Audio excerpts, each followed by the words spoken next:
मी बायकोला दुधामध्ये विष टाकून दिलं आणि सांगितलं की हे दूध पी, कारण की मला माझ्या बायकोचा खूपच तिरस्कार होता. मला ती अजिबात आवडत नव्हती. माझी बायको ही माझ्या घरातल्यांची आवड होती आणि तिच्यापासून सुटका मिळवण्यासाठी मी दुधाच्या ग्लासमध्ये विष देऊन टाकून माझ्या मित्रांजवळ आलो. मी तिच्या मृत्यूची बातमी ऐकायला खूपच उत्सुक होतो की अचानकच आईचा घरून फोन आला आणि बोलू लागली, बेटा लवकर घरी ये, सुनबाईचे शेवटचे श्वास चालू आहेत आणि ती तुला बोलवत आहे. मी धावत धावत घरी पोहोचलो तेव्हा माझ्या बायकोने मरताना असं काही सांगितलं ज्यामुळे माझ्या पायाखालची जमीनच सरकून गेली. कारण की माझ्या बायकोने आज माझ्या लग्नाचा 3रा दिवस होता आणि मला असं वाटत होतं जणू काय माझं आयुष्य उद्ध्वस्त होण्याचा आज 3रा दिवस आहे. मी या लग्नामुळे अजिबातच खुश नव्हतो. मला एक एक क्षण गुदमरल्यासारखं वाटत होतं. त्या त्रासातून निघण्यासाठी मी शहरात पुन्हा परत जाण्यासाठी लवकरच उठलो. माझ्या म्हाताऱ्या बापाने त्यांच्या मेलेल्या बहिणीच्या मुलीसोबत मला न विचारताच माझा साखरपुडा ठरवला. ती माझ्यापेक्षा वयाने 4 वर्षांनी मोठी होती. खूपच सावळ्या रंगाची आणि सोबतच अडाणी अशी ती होती. मी सामान पॅक करायला सुरुवात केली तेव्हा ती माझी विनंती करू लागली की इतक्या लवकर परत जाऊ नका. मला ती 1% देखील आवडली नव्हती. तिचं बोलणं देखील मला अजिबातच आवडत नव्हतं. माझी फक्त इतकीच इच्छा होती की ती इथून कुठेतरी गायब व्हावी. मी तर माझ्या वडिलांच्या म्हणण्यानुसार एक कडू औषध प्यायलो होतो, परंतु मला माझ्या नव्या नवरीबद्दल अजिबातच प्रेम नव्हतं आणि मी सरळ सरळ सांगितलं होतं की इतक्या लवकर तर माझं शहरात पुन्हा जाण्याचा विचारत नव्हता. परंतु तुझ्या या चेहऱ्याला मी वैतागलो आहे आणि त्यामुळेच मी पुन्हा परत जात आहे. तुझा हा काळा सावळा रंग, तुझा चेहरा मला खूप घाबरवतो. मला जाणवलं की माझं ते बोलणं ऐकून ती एकदमच उदास झाली. वडिलांना जेव्हा समजलं की मी शहरात पुन्हा परत जात आहे तेव्हा ते मला अडवण्यासाठी पुढे आले. मी तर त्यांच्यासाठी त्यांचा आवडीचा एकुलता एक मुलगा होतो. ते दिवस रात्र माझ्याकडे देवासाठी प्रार्थना करायचे. माझी अशी अजिबात इच्छा नव्हती की माझ्यामुळे त्यांचं मन दुखावं. मी कामाचा बहाणा करून मला पुन्हा परत जायचं आहे असं सांगितलं. माझं ते बोलणं त्यांना पटलं. त्यावेळी त्यांना स्वतःच्या मुलावर खूपच गर्व वाटू लागला. मी जेव्हा घरातून निघालो तेव्हा अमिषा किचनमध्ये काम करत होती. मी तिला न सांगताच घरातून बाहेर निघालो आणि मोकळ्या हवेत येऊन दीर्घ श्वास घेतला. खरं तर हे होतं की त्या गावच्या वातावरणात मला कसं तरीच व्हायचं. मला तर शहराची ती झगमगाट त्याच्याजवळ बोलवत होती. मी चालत चालत बसस्टँडवर पोहोचलो जेणेकरून गावकऱ्यांना माझ्यावर संशय येऊ नये. बसस्टॉपवर पोहोचलो तेव्हा माझे बॉडीगार्ड हजर होते. तिथे माझ्यासाठी एक मोठी गाडी देखील हजर होती. माझं कामच असं होतं की ज्यामुळे मला सिक्युरिटीची गरज पडायची. मला अगदी पुरेपूर खात्री होती ती जेव्हा कधी माझ्या वडिलांना समजेल की त्यांचा एकुलता एक मुलगा काय काम करतोय तेव्हा ते तर त्यांचा जीव गमावून बसतील. आणि जर बायकोची गोष्ट असेल तर मला तिची अजिबातच पर्वा नव्हती. ती एकदम साध्या विचारसरणीची काळ्या रंगाची बायको मला अजिबातच नको हवी होती. मला इथे शहरात एकापेक्षा एक सुंदर आणि तरुण माझ्या मैत्रिणी होत्या, म्हणून तर मला गावातली ती सावळ्या रंगाची मुलगी अजिबातच आवडली नव्हती. शहरात माझं एक नाव होतं, एक ओळख होती. मोठमोठ्या टोळीचे लीडर माझ्या मागे पुढे नाचायचे. माझ्या त्या परिसरात इतर गुंड काय, पोलीस देखील डोळे वर करून पाहू शकत नव्हते. हा, तुम्ही अगदी बरोबर ओळखलात. मी शहरातला एक मोठा गुंडा होतो. ही त्या दिवसांची गोष्ट आहे जेव्हा मी वेश बदलून कॉलेजच्या बसमध्ये चढून माझा शिकार शोधत होतो. कॉलेजच्या वयातील निरागस मुली आणि अल्पवयीन मुलींना मी माझ्या जाळ्यात ओढायचो.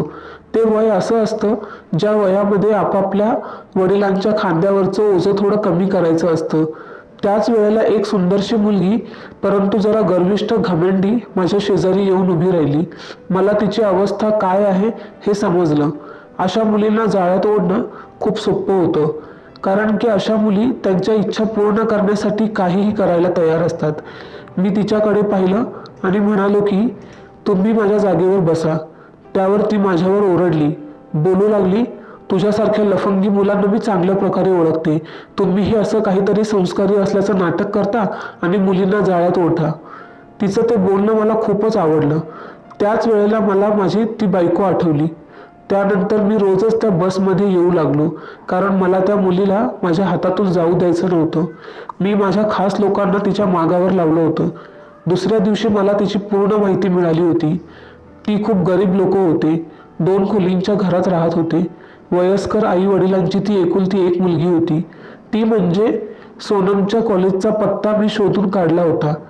मी काही दिवस जाणून बुजून बसमध्ये बसलो नाही. मला सर्व काही असं रिकामं रिकामं वाटू लागलं. मी माझ्या त्या अवस्थेमुळे अगदी बेचैन झालो होतो. दुसऱ्या दिवशी मी तिच्या प्रिन्सिपलच्या ऑफिसमध्ये बसलो होतो. मी तिच्या प्रिन्सिपलला सांगितलं होतं की सोनमच्या प्रत्येक क्षणाची रिपोर्ट मला पाहिजे. त्या प्रिन्सिपलचा हेकेखोरपणा आणि गर्व तर माझ्यासोबत असलेल्या मोठमोठ्या बॉडीगार्डनं पाहूनच मातीमोल झाला होता. प्रिन्सिपलने माझ्याकडून माझा नंबर मागितला. नंबर लिहून मी तिथून उठलो. परंतु अचानकच मला त्या मुलीला पाहण्याचं मन झालं होतं. मागचे खूप दिवस मी खूपच बिझी होतो, त्यामुळेच मी सोनमला पाहू शकलो नाही. परंतु तिचे विचार मला खूपच बेचैन करत होते. अचानकच एके दिवशी सोनमच्या प्रिन्सिपलचा फोन आला. ते बोलू लागले की सोनमचं लग्न होत आहे. माझ्या तर हृदयाचे तुकडे तुकडे झाले. 2 दिवसानंतर सोनमचं लग्न होतं. ती प्रिन्सिपलकडे सुट्टी मागण्यासाठी आली होती. तेव्हा प्रिन्सिपलने लगेच मला फोन करून सर्व काही सांगितलं. मला दुःख, राग असं काहीतरी विचित्र होत होतं. मला समजत नव्हतं की मी काय करू. तेव्हा अचानक मला समजलं की मी तर सोनमवर प्रेम करू लागलोय. मला माझ्या अवस्थेवर खूपच हसू आलं आणि मग तिच्या लग्नाच्या दिवशी मी माझ्या विश्वासातील माणसं तिच्या घरी पाठवली आणि सोनमला तिच्या घरातून पळवून माझ्या फार्म हाऊसवर बंद केलं. मी माझ्या माणसांना सक्त ताकीद दिली होती की मुलीला कोणताही प्रकारचा त्रास होता कामा नये. तिची सुरक्षितता ही माझ्यासाठी खूप महत्त्वाची आहे.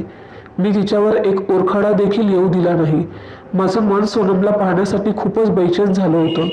परंतु मी खूप मुश्किलीने थांबवलं होतं. एक दिवस आणि एक रात्र माझ्या फार्म हाऊसवर ठेवून तिला अगदी सुरक्षितपणे तिच्या घरी पोहोचवलं होतं. ती निरागस जशी माझ्या फार्म हाऊसवर आली होती तशीच अगदी शुद्ध आणि पवित्र माझ्या फार्म हाऊसवरून तिच्या घरी परत गेली होती.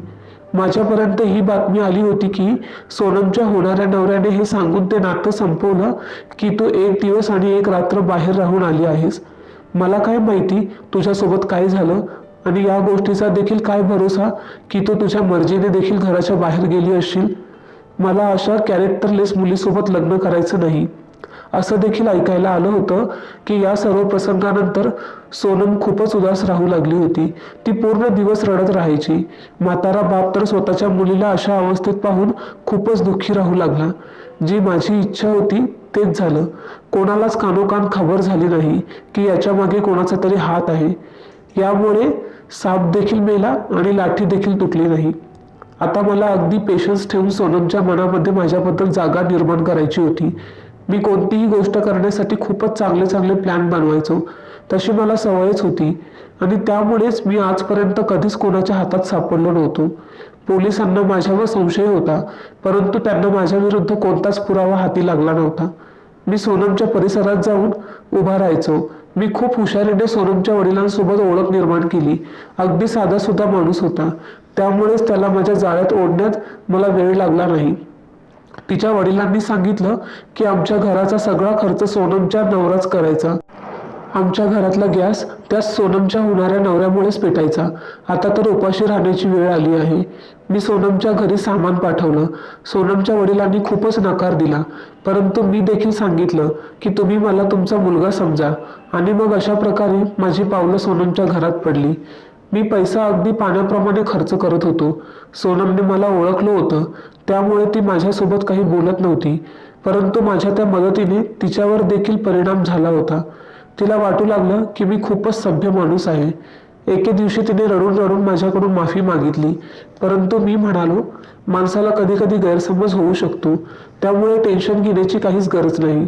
त्यानंतर जेव्हा कधी मी त्यांच्या घरी जायचो ती स्वतः मला चहा पाण्याबद्दल विचारायची आणि मग अशा प्रकारे सोनम आणि माझ्यामध्ये मैत्री झाली आणि मग यामुळे मला खूपच बरं वाटू लागलं. मी तिला फिरायला देखील घेऊन जायचो. चांगल्या महागड्या हॉटेलमध्ये तिला जेवायला न्यायचो. दुनियाभराचे महागडे गिफ्ट तिच्या पायाखाली ठेवायचो आणि हे असं करण्यामागे मला काहीच वाटत नव्हतं. उलट मला तर खूपच बरं वाटायचं. सोनमचं देखील मन माझ्याकडे आता वळलं होतं आणि मग एके दिवशी इनडायरेक्टली तिने मला तिच्या प्रेमाची कबुली दिली आणि तो दिवस माझ्या आयुष्यातला सर्वात सुंदर दिवस होता. मी एक क्षण देखील वाया न घालवता सोनमच्या वडिलांकडे सोनमचा हात मागितला. त्याला देखील काहीच प्रॉब्लेम नव्हता. उलट ते तर खूपच खुश होते. त्यांना खूपच आनंद झाला. सोनमने देखील होकार दिला. परंतु माहीत नाही कसं तिला माझ्या लग्नाबद्दल समजलं. ती पूर्ण दिवस रडत राहायची. तिचे अश्रू पाहून माझं तर मन तुटून जायचं. मी तिला विश्वास देण्याचा खूप प्रयत्न केला की माझी ती बायको मला अजिबात आवडत नाही. मला तर तिला पाहायला देखील आवडत नाही. परंतु सोनमने माझं काहीच ऐकलं नाही. सोनमने एक अट समोर ठेवली की जेव्हापर्यंत तू अमिषाला घटस्फोट देणार नाहीस ती माझ्यासोबत लग्न करणार नाही. मी तिला सांगितलं की मी अमिषाला सोडू शकत नाही, कारण की जर मी तिला सोडलं तर माझे वडील मरून जातील. ठीक आहे, मग तू काहीतरी असं कर ज्यामुळे ती स्वतः तुला सोडून पळून जाईल, असं सोनमने मला सांगितलं. मला सोनमचं ते म्हणणं पटलं आणि मग नाईलाजाने मला सर्व काही सोडून पुन्हा एकदा गावी जावं लागलं. माझे वडील आणि अमिषा मी आल्यामुळे खूपच खुश होते. मी माझं वागणं अमिषासोबत खूपच शिस्तीचं केलं होतं. तिला सारखं सारखं ओरडायचो, तिचा सारखा सारखा अपमान करायचो, परंतु ती शांतपणे डोळ्यातून फक्त अश्रू वाहत होती. तिचा तो काळा रंग मला खूपच राग आणत होता. मी तिला तिच्या रंगावरून टोमणे मारायचो, नको नको ते बोलायचो. तेव्हा ती आरशात स्वतःला पाहून खूप रडायची.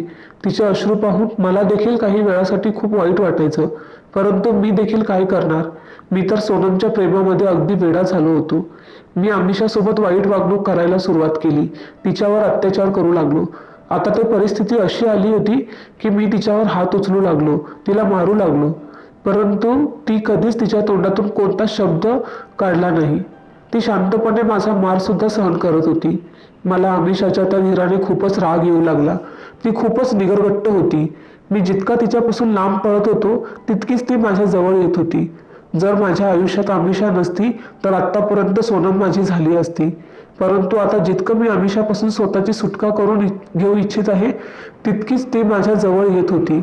मला आता अमिषाचं प्रकरण बंद करून सोनमकडे जायची इच्छा होती. तिचा तो सुंदर चेहरा मला खूप आठवायचा. गावाला येऊन मला 1 महिना झाला होता. यामुळे माझ्या व्यवसायावर देखील खूपच वाईट परिणाम पडत होता. मी फोनवरून सोनमसोबत कॉन्टॅक्टमध्ये असायचो, त्यामुळे मी जरा संयम बाळगून होतो. मी सोनमला काय काय घडायचं, मी कसा वागायचं हे सर्व काही सांगायचो. त्यामुळे आता ती देखील अमिषाच्या त्या धिटाईमुळे हैराण झाली होती. तिने मला अमिषाला विष देण्याचा सल्ला दिला. एका क्षणासाठी मला खूपच भीती वाटली, परंतु त्याशिवाय दुसरा कोणताच पर्याय नव्हता. मी सोनमला तुला लवकरच चांगली बातमी देईन असं बोलून फोन ठेवून दिला. संध्याकाळ झाली होती. मी अमिषाला घरात पाहिलं, परंतु ती कुठेच दिसली नाही. मी टेरेसवर पाहिलं तेव्हा ती एका कोपऱ्यात बसून रडत होती. मी अगदी प्रेमाने तिच्यासोबत गप्पा गोष्टी करायला सुरुवात केली. मी विचारू लागलो, काय झालं अमिषा? माझ्या त्या विचारण्यावर ती रडत होती, परंतु तिच्या तोंडातून एकदाही तक्रारीचा सूर बाहेर काढला नाही. मी खूप वाईट आहे ना? मी अगदी प्रेमाने तिला विचारलं. तेव्हा तर तिला खूपच वाईट वाटलं. ती बोलू लागली, वाईट तर मी आहे. मी तुमच्या आयुष्याला नरक बनवलं आहे. तुमच्याकडे पाहून माझं मन दुखतं की तुमच्यासारख्या हँडसम मुलाला कसं काय माझ्यासारखी कुरूप मुलगी बायको म्हणून मिळाली. तुम्ही कुठे वाईट आहात? वाईट तर मी आहे. तिचं बोलणं देखील मला मी किती हँडसम आहे याची जाणीव करून देत होतं. हे ऐकून मला खूप वाईट वाटत होतं. मी तिच्यावर इतका अत्याचार करत होतो, परंतु ती मात्र इतकी चांगली होती. बोलताना ना की जे दिसायला कुरूप असतात त्यांचं मन तितकंच सुंदर असतं. मी तिचे डोळे पुसले आणि तुला काय आवडतं हे विचारलं. तेव्हा तिने दूध असं सांगितलं. मी हसलो. एका क्षणासाठी मला असं वाटलं की घड्याळ इथेच थांबावं, कारण की मला त्या निरागस मुलीचा जीव घ्यायचा नव्हता. परंतु जेव्हा सोनमचा चेहरा डोळ्यासमोर यायचा तेव्हा मला ते कडू औषध पिणं गरजेचं होतं. मी थोडा वेळ तिच्या जवळ बसल्यानंतर शेजारच्या दुकानात गेलो आणि त्यांच्याकडून एक चांगले ताजं दूध घेऊन आलो. त्यानंतर दुसऱ्या एका दुकानात गेलो. त्या दुकानातून शेतात टाकण्यासाठी असलेलं विषारी औषध घेतलं आणि ते दुधात टाकलं. हे सगळं करताना माझे हात थरथर कापत होते. माझ्या शरीरातून घाम फुटत होता. परंतु त्यावेळी माझ्या आतील राक्षसाने माझं काहीच चालू दिलं नाही. तो माझ्यावर वाईट पद्धतीने हावी झाला होता. मी घराकडे चालू लागलो. माझ्या आतल्या सगळ्या भावना नष्ट झाल्या होत्या. मी अगदी निर्दयीपणे तिच्यासमोर दुधाचा ग्लास ठेवला आणि म्हणालो की हे दूध पी, परंतु ती नकार देत होती. पण मी जास्तच हट्ट केल्यामुळे तिने तो दुधाचा ग्लास घेतला.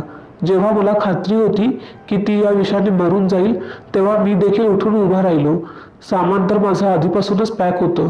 मी अमिषाला बाय बाय बोलून शहराकडे जाऊ लागलो. मी खूपच आनंदी होतो. मला बरं वाटत होतं की माझ्या आयुष्यातला सर्वात मोठा अडथळा दूर झाला होता.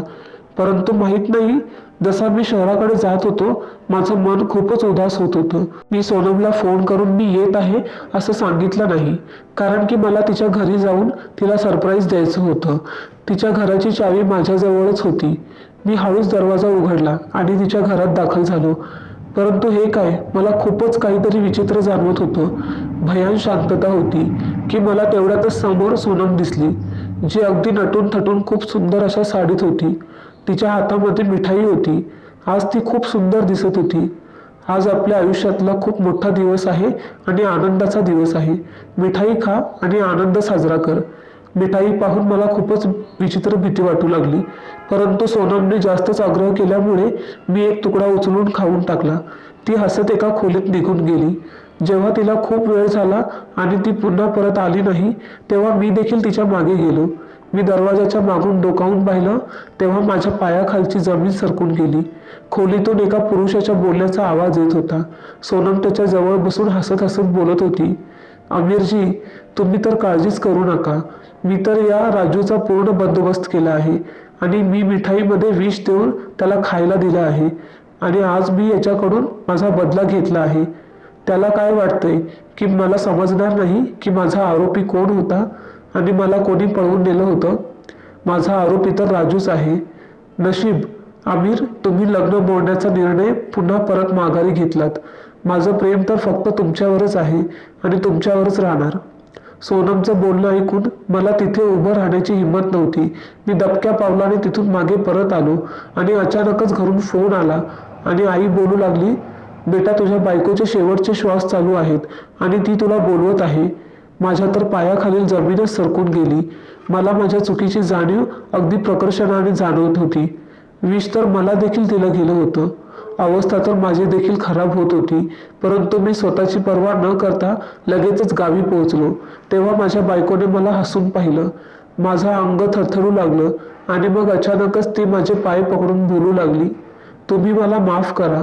मी म्हणालो, काय झालं तुला? तर ती रडत रडत बोलू लागली की मी आजच तुमच्या कपाटाची साफसफाई करत होते. मला तुमच्या त्या घाणेरड्या व्यवसायाबद्दल खूप सारे पुरावे मिळाले होते. मी विचारत होते की तुमच्या विरोधात पोलिसात तक्रार करू का नको, पण मला तुम्हाला देवाच्या शिक्षेपासून वाचवायचं होतं. त्यामुळे मी आजच तुमच्या विरुद्ध पोलीस तक्रार केली आहे. पोलीस कोणत्याही क्षणी तुम्हाला अटक करण्यासाठी येऊ शकतात. अमिषाचं बोलणं ऐकून मला वाईट वाटत नव्हतं. डॉक्टरने पुढचे 24 तास धोक्याचे आहे असं सांगितलं होतं. मी रडत रडत अमिषासाठी प्रार्थना करत होतो आणि मग अचानकच मी देखील बेशुद्ध झालो. जेव्हा मला शुद्ध आली तेव्हा माझ्या आजूबाजूला मी डॉक्टरांना पाहिलं आणि सर्वात पहिले मी अमिषाबद्दल विचारलं. देवाच्या कृपेने अमिषा वाचली होती. त्यानंतर माझी अमिषासोबत भेट झाली आणि मी देखील ठीक झालो. तेव्हा पोलीस मला अटक करून घेऊन गेली. मी पोलीस ठाण्यात दिवस रात्र माझ्या कृत्याबद्दल देवाकडे माफी मागत होतो.